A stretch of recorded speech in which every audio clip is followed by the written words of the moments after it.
Hello and good morning from Narrowboat Gentian. It is Saturday morning, it's disturbingly late, I've let myself sleep in and I'm not going to confess exactly what the time is. Got here late last night, about 11 o'clock, and just got on board, unpacked things, plugged the boat into the shoreline and came straight to bed. I'm actually in the further end of the boat, as far as you can go on the bed section, which means I should be able to leave it set up. And I've had a decent night's sleep. It was fairly chilly. I think it went down to about 2-3 degrees, but I've taken inspiration from another boater, thank you Hannah, and equipped myself with a small portable oil-filled electric heater which has just been sitting by the bed, and because I'm plugged into the shoreline, that's been running all night, keeping me nice and toasty. This will be my first full weekend aboard the boat, and you might think, well, that must mean a cruise is in the offing, and the answer is possibly, because although that is tempting, I want to get things sorted on the boat. I've only done, as in the previous video aboard, I only did half a day, and there are lots of things I just want to sort and try. I need a new gas cylinder, I want to try fitting the cratch cover. I've made a whole list of things I want to just get sorted. Oh, and I need to address the way that the throttle control operates, and that's going to mean dismantling it and everything before I actually go off on a cruise. So it's quite possible that this weekend I won't actually go anywhere, but if I do get all my chores done, then maybe a little potter out. Tomorrow is looking like the better day, so possibly a little potter out as far as Lincoln, which is less than an hour's cruise away, but it does depend on me having sorted out that throttle control. Anyway, I suppose I should get up, have a shower, and crucially go and get a new bottle of gas so I can have a cup of tea with my breakfast. Here is the bed arrangement. As you can see, the saloon area has those two bench seats, but I do in fact fit just in the slightly narrower bit up towards the bow, and so I can, if I like, leave that set up as a bed with an under duvet and then a folded double duvet, which was very snug, I must say, nice and warm in there, and that can pretty much stay like that. And I've still got the seats either side here for actually sitting during the day, or of course I can just make myself snug and comfy on the bed there. I mean, if I have guests round, I might like to roll it all up and stuff, but I think that's going to work while I'm aboard very nicely. I have bought, since my last visit, assorted stuff: scissors, knife for cutting cheese, got some cutlery, can opener, spatula things, saucepans, and in that box is a tunnel light. Not the Pringles, this one. I can't help but notice that Mr. Sea Otter has made himself comfortable. The next item on the agenda is Operation Breakfast, for which I need the new gas cylinder, so I need to take the old one, or disconnect the old one, take it round to the marina office and swap it for a full one. There we go. Right. Now then, let's try and remember this. It normally would be tight that way, but...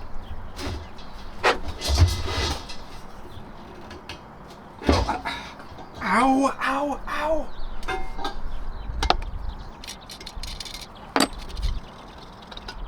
Right, let's just pop that out of the way.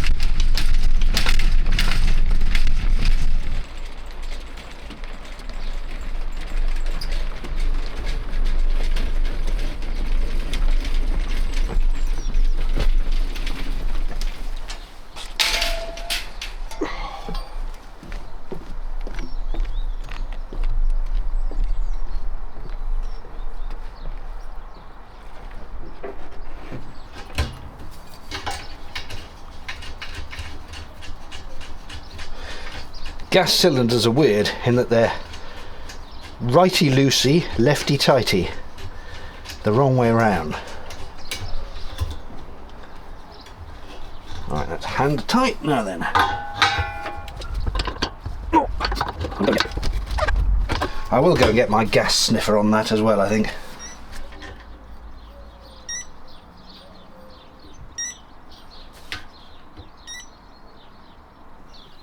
Look, I've also found the old kettle that I used to have in the camper van.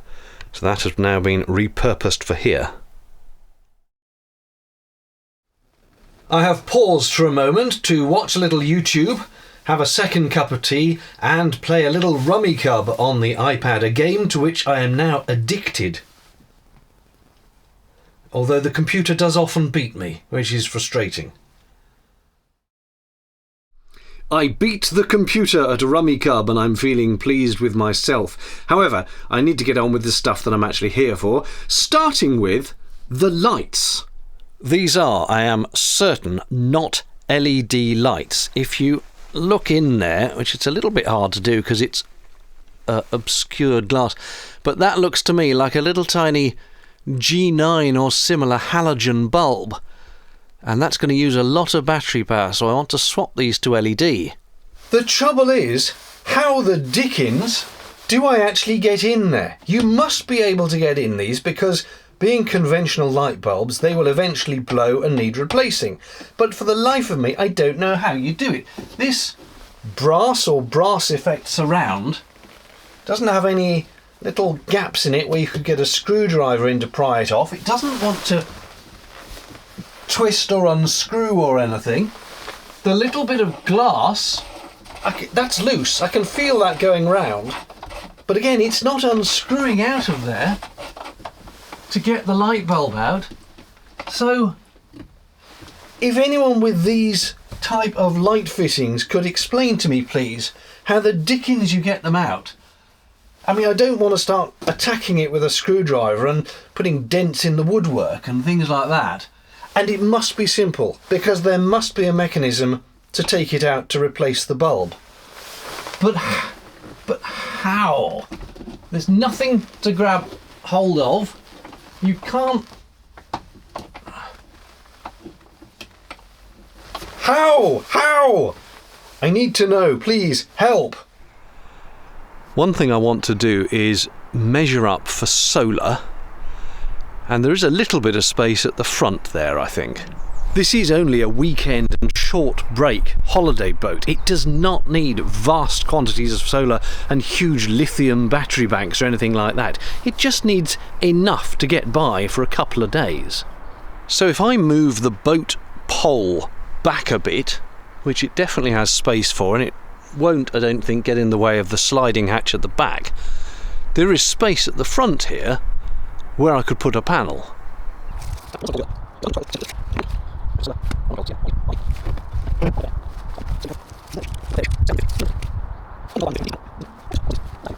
The side of the boat does look in a bit of a state. There's all these marks on it. But you know, a lot of this will come off with a bit of rubbing. So I just need to get a cloth, I think. I mean, yes, it needs a bit of a polish and everything, but a cloth to start with.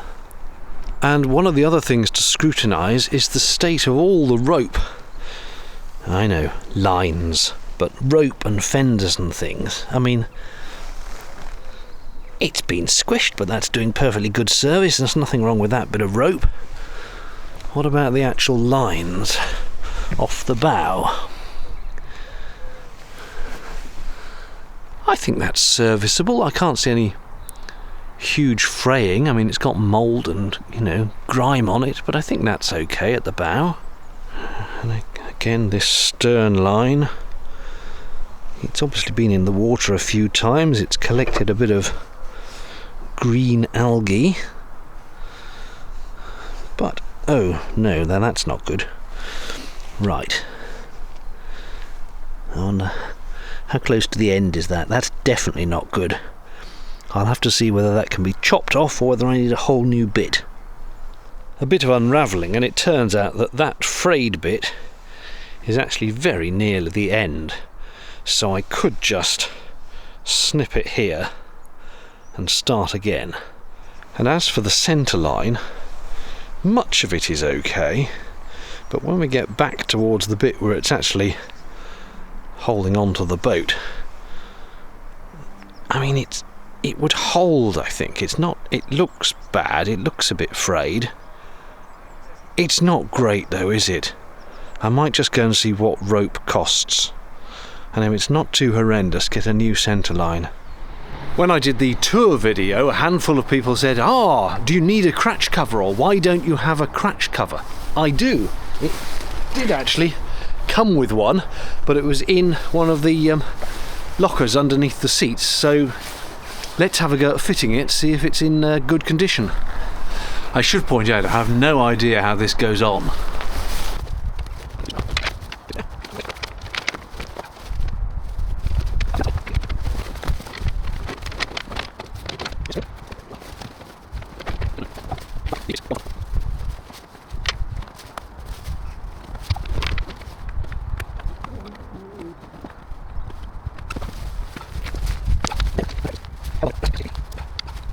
So there we go, it has a cratch cover. I haven't fully fitted it, that was just to see if it would go on. And it looks in reasonable nick. No windows in it, but it does form an enclosed covered area if I want the bow to be enclosed. So that's okay. While I'm out here freezing my bits off, these holes at the back of the hull are very important. They are just drainage holes to let water, rainwater that's come off the deck boards, run through these little metal channels and then drain out the back rather than going into the bilge. And obviously they need not to be clogged with leaves and stuff. And there's another one on this side, which has also got a load of gunge between the bottom of the hole and the hull where the rubber bumper is. I'd like to scrape all that out. Anyway, I want to have a go at clearing these channels, for which I really need a long, windy wire brush of some sort, but I don't have one of those, so I'm just going to poke around as best I can with a screwdriver.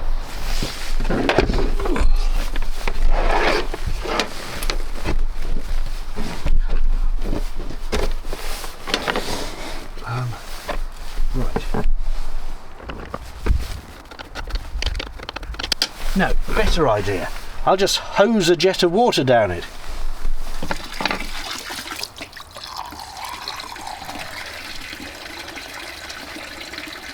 Come on. Just looking at the other side, which has a certain amount of leafage that will need to be cleared, but also it turns out there's another drain hole there which I hadn't spotted on the other side, so I'll do that one as well. Incidentally, on this side, that's the hot water cylinder, all lagged as you can see, with lots of pipe work coming to and from it. That's my diesel tank for the engine. Those pipes going into the cylinder are the hot water from the engine. The waste heat of the engine is used on a coil inside the cylinder to then heat the domestic water, which, as you can see, I think that's a pressure release valve if it gets too hot. That's the probably water inlet, isn't it? Cold in. And then that will be hot out. No, is it the other way around? Anyway, you get the gist.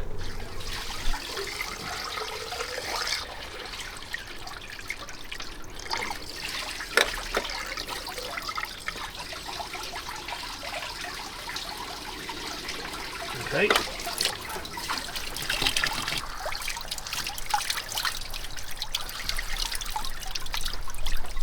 I'm not sure if you can tell, but I've cleaned the windows. They do look better. Oh, and there's a spider coming down. He's on the camcorder. Hang on. As I was saying, spider has been put outside. That window has been cleaned, as has the porthole window. It is now coming up to 3 o'clock in the afternoon. It's sort of starting to get dark. I know that sounds mad, but it's such an overcast day that it feels a bit gloomy anyway. Obviously, it will be getting dark at about 4:30 these days, isn't it? I'm doing pretty well on my list of things to do. My checklist: check the bulbs if they're LED, they're not. Can't work out how to get them out. Measure for solar, done that. Check the ropes. Check fitting the cratch cover. Check any earth continuity to the hull. unblock the stern drains. There's one easy thing left to do, which is find the understep inspection hatch at the back. And then a more complicated thing that I'm definitely putting off to tomorrow now is try to fix the Morse control. That is the throttle and gearbox control, which seems to engage more throttle before it engages the gearbox. It should be gearbox first, then throttle. And that just needs the control wires looking at, possibly. It might involve taking apart the whole of the Morse control and fiddling with how it's attached. It might involve new Morse cables. I believe they can stretch over time. Anyway, I need to look at it, and it's obviously going to take more than the hour of light I have left, so I'm going to put that one on hold for tomorrow. It's also supposed to be a nicer day tomorrow, so that'll be good. So I think I might just chill for a bit. And I must say, this little heater, it's a DeLonghi something or other, is doing a sterling job of keeping the inside of the boat very comfortable. Obviously completely silent, because it's just electric with no fan or anything. It just heats up the oil and then continues to radiate. It's cheaper than the propane gas heater, and the propane one was causing the windows to get a bit condensated, whereas this just keeps the boat warm. So while I'm plugged into a shoreline, this is fantastic. Here we go. I knew I'd read it somewhere. On this list of instructions left by the original owners, under the bottom step of the companionway is the shoreline and the hosepipe. Well, that's not where I'm keeping them, but however, under these is a loose panel which, when lifted, gives access to the lowest point of the boat. If this area is wet, you are sinking. That would denote a leaking water pipe or leak in the hull. I have had quite a good look under the stairs of the companionway, and I see no such access panel. And it can't have just vanished. There is carpet under the bottom step, and that has been glued down. So I think I'm going to have to rip that bit of carpet up and see if there is in fact some sort of access panel. There was one on Rayland. It was very small. It equally was under the back steps in the back bedroom, because the back of the boat is the lowest point. That's why you want to have a hatch to see down there and see if there's any water. So I'm going to have one more go at finding the damn thing. This is the companionway. These are the companionway steps. And this one does indeed lift up. There is carpet. It all gets a bit dark under here, and I think I may have to put the camera down because this doesn't want to hold itself out the way. Hang on. Air vent there, carpet there, hatch here. This is all fixed and firm. This is carpet. There's no access panel under here. I am baffled by those instructions because they were very specific to this boat. They were instructions that someone had themselves typed out specifically for how to use this boat, and it's saying there's a hatch. Now I can see there's 3 separate bits of wood, and carpet has been glued down, and that doesn't look like the original wood, does it? It's am I going to have to try and take that wood up and find if there's a hatch under there? I probably am, aren't I?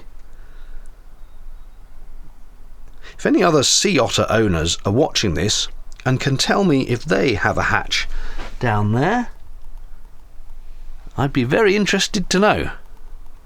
A thought suddenly occurred to me, but it's not below the carpet in front of the stairs either. That's just original, what do you call it? Lino. I must say, I'm not happy not having an access panel, because if there was a leak in some of the pipes and the water goes down into the bilge, you do need to know about that. I might have to bring my hole saw and make some very tentative holes. And you know what happened when I did that on Twiggy? Well, if you don't, I basically went through the back of the boat, and yeah, less said about that the better. So I'm a little bit reluctant, but at the same time it clearly says there's supposed to be an access panel down there, and it looks like someone's glued some bits of wood on top of it or in place of it or something. Why would somebody do that? I don't know. Why is there no access panel? It's going to worry me, that is. It really is. So again, if any sea otter owners with a 26-footer, or I guess the 30-footer might be the same, I don't know. Maybe the longer version's the same. Please let me know if you have an access panel and what it looks like and where under the step it is, so I can test drill in the right place. While I boil the kettle for another cup of tea, I think I'm going to have a go at fixing the curtain pole.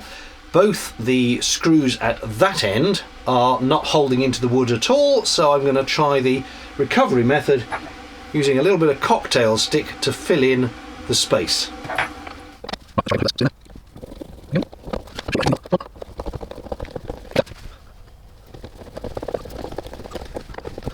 Do you know what? That's worked! Excellent. Excellent. It is evening time and I've just been sitting watching telly on the iPad, watching Amanda and Alan's Spanish Restoration, a very good programme, and particularly because of all the lovely sunshine and blue skies and lovely beaches. It's freezing on the boat tonight. The temperature has absolutely plummeted again, and the little electric heater, bless its heart, it's doing its best, but it's really not up to the job tonight, so I have been sitting under the duvet and, as I say, watching the programme just full of southern Spanish beaches and sunshine and wonderfulness and daydreaming of days to come. However, I ought to have something to eat. It's going to be very simple. I'm just going to stick a tin of soup on.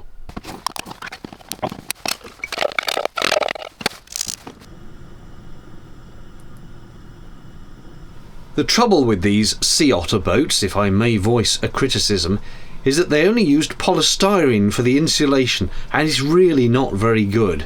And it's cold, so I've now got the gas heater on as well as the electric one. Chicken and vegetable soup, though, that is warming for the mind and body. Soup has been eaten, I've got the kettle on, I'm going to have a cup of tea and a chocky bicky, get all my kit off, oi oi, get into bed and watch a movie and then be up with the lark tomorrow. So I will bid you good night. Good morning.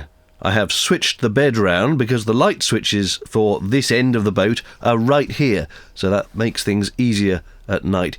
It is a beautiful day. There is blue skies, there's sunshine, exactly as promised.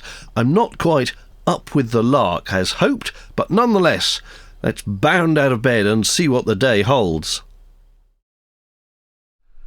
I am showered, clean, all set for the day, and I'm contemplating doing something I hardly ever do, and that is cooking up something resembling a full English breakfast. I'm not actually going to fry anything, so it's not a proper fry-up, but it's inspired by, shall we say, eggs, toast, tomato, sausages, beans, cup of tea, all the good stuff. I shall start with the saucisson under the grill, and I also have Tesco's finest Stockwell baked beans, 29p a can. Don't mock them. I know people say it's got to be Heinz, but I swear I prefer these, and they're so much cheaper. Plus, over here, I have eggs, which I will poach, I think. Great excitement, as for the first time, I have opened the hatch. And a bit of, oh. Alright, well, there we go. Look at those blue skies! Had a bit of ventilation in while cooking. Right, they're all going now. Got the eggs poaching in there. Kettle on for tea. Baked beans are just switched on. And I've got sausages and toast doing under there. Gordon Ramsay, eat your heart out. Poached eggs, beans, sausage, tomato, toast, tea and orange juice. Perfect! The food has been consumed, the washing up done, the teeth have been cleaned. I think I'll now sit down and record the Q&A video that you have probably seen, or at least will have been published by the time this video comes out. So I'm just going to sit down and answer loads of questions and answers all about Narrowboat Gentian and Twiggy and so on and so forth. At this point I began my investigation into the throttle problem, but this went on for a very long time and did not end up resolved, so I'm going to put this all into its own dedicated video. It is just the most glorious day. Light breeze, sunshine. It is still cold actually. It's colder than it looks. But very, very nice and so quiet. One final thing for today then. I've bought a new centre line for the boat. The old one, as I say, looking a little bit rough, so I'll just put that on now.